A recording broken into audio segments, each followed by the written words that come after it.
कहानी सुनोगे लद्दाख वाली? आओ फिर। हालांकि मुझे लद्दाख पहुंचे अभी एक ही दिन हुआ था और मैं निकल पड़ा था पेंगोंग की तरफ। सफ़र शुरू करने से पहले किसी ने तो कहा था कि अच्छे से क्लेमेटाइज हो जाओ फिर निकलना, पर हमने तो क्लेमेटाइज सुना ही पहली बार था। Umling La is the highest motorable road in the world, जिसकी ऊंचाई लगभग 19,000 फुट से भी ज़्यादा है। हाँ, ये पिक्चर वहीं की है।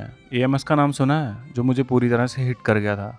अगर एएमएस नहीं समझे तो क्यूट माउंटेन सिकनेस, यानी कि ऊंचे पहाड़ों में होने वाली सांस की दिक्कत, जिससे मैं पूरी तरह जूझ रहा था और सिर दर्द से फटने के लिए तैयार। जान की परवाह ना करते हुए मुझे कुछ मेरे जैसे सनकी दिखे और मैं उनके साथ हो लिया। टूटे फूटे रोड, खराब मौसम और इन सूखे पहाड़ों में हड्डियां तोड़ देने वाली ठंड। अपनी जान की परवाह ना करते हुए मैं आ पहुंचा था पेंगोंग, और नज़ारे जितने खूबसूरत थे मेरी हालत उससे ज़्यादा खराब। हाँ, ये सारी कहानी सत्य घटनाओं पर आधारित है।